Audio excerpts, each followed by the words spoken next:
Julian Solway from the University of Chicago, where I'm Dean for Translational Medicine and Director of the Institute for Translational Medicine. At the University of Chicago and at all the Chicagoland academic medical institutions, we are doctors and nurses and healthcare professionals, and we are scientists who all share a single-minded vision to improve the health of the patients we care for and to improve the health of all Chicagoans and the health of everyone, everywhere. To achieve this ambitious goal, it's important to tackle all the barriers to better health, whether there's insufficient knowledge about what's wrong in disease, or insufficient knowledge about how to fix it or avoid it in the first place, or if that's known, maybe there's inability to make it happen in the real world. The kinds of knowledge that we lack are many. Knowledge about the most fundamental biological basis of some disease, or how our environment, ancestry, social circumstances, or personal behaviors influence health. Knowledge about what interventions could be effective in changing those things.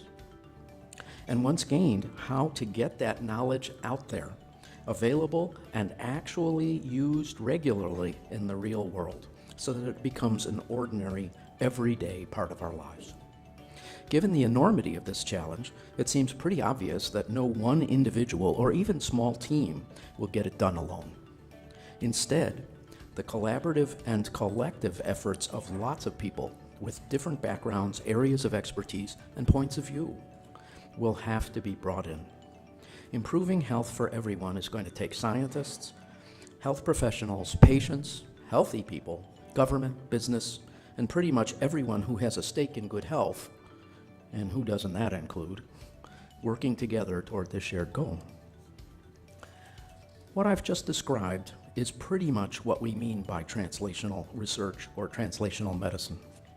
Collaboratively developing and testing new ideas to discern new knowledge about what can improve health, and then disseminating and implementing that knowledge in a way that's practical, well tolerated, and widely embraced. In a word, a new normal. I think the whole translational medicine process boils down to two phases: invention and innovation. Dr. Steve Gould, a surgeon scientist and entrepreneur in residence at University of Chicago, told me his view of the relationship between invention and innovation. He said, invention is turning money into product, and innovation is turning product into money. Now, for our purposes, money isn't just dollars, though of course research funding from NIH and other government sources and business and philanthropy are all critical. No, at our universities, money extends to all the physical and intellectual resources that can be brought to bear. Money also represents the critically important community and industry participation and partnerships, without which the generation and testing of new knowledge, the invention part, simply couldn't happen. And of course, product isn't necessarily a physical thing. Instead, the product is the new knowledge being invented. I want to emphasize how important community participation and partnership are in this endeavor of invention. Just look at what's happened with cystic fibrosis. Patients and their families demanded better treatments. They organized to develop funding. They reviewed scientific proposals, and they participated in studies to test the new treatments. And all of this resulted directly in greatly improved survival and some highly specific treatments. Research supported by the Institute for Translational Medicine, home to translational medicine at the University of Chicago, and now Rush, and also at our affiliates IIT, North Shore, Loyola, and Advocate.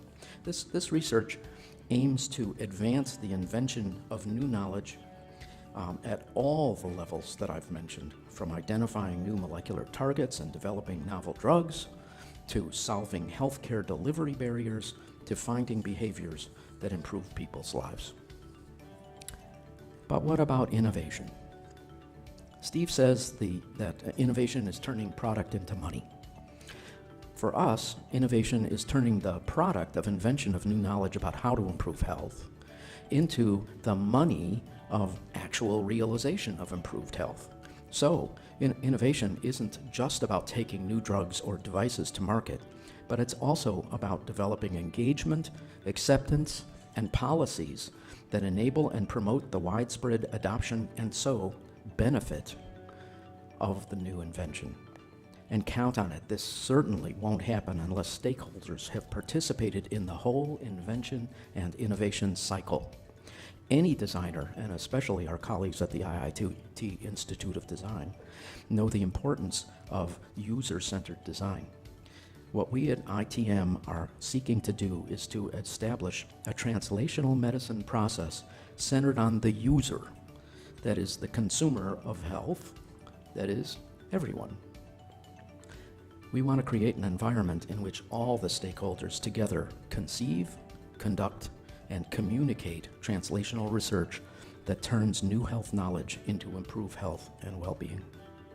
For this reason, we're about to start a new normal campaign of communication, education, and engagement in which we'll work with stakeholders throughout Chicagoland to establish a prevailing new normal view that participating in health research from conception to implementation is a matter of shared self-interest and indeed of social justice.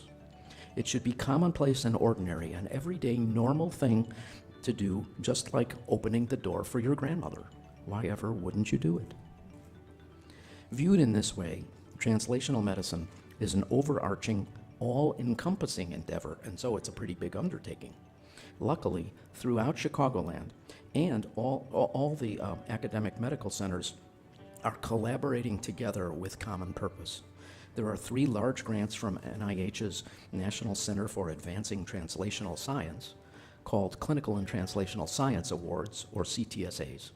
These support the University of Chicago Rush ITM, along with our affiliates, and there's one at Northwestern and another at UIC, and they support their endeavors and their affiliates.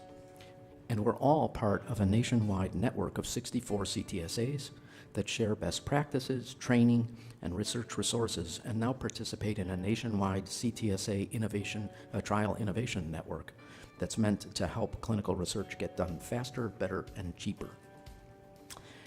If any of this sounds like it could be useful to you, please contact me or my partner ITM directors, Sue Cohn at University of Chicago or Josh Jacobs at Rush, or visit our website at itm.uchicago.edu.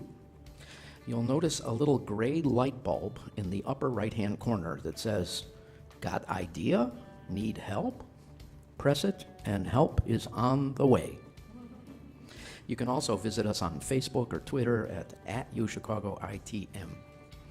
In just a bit, you'll hear from some of our colleagues doing innovative translational research for some terrific examples of what this is all about.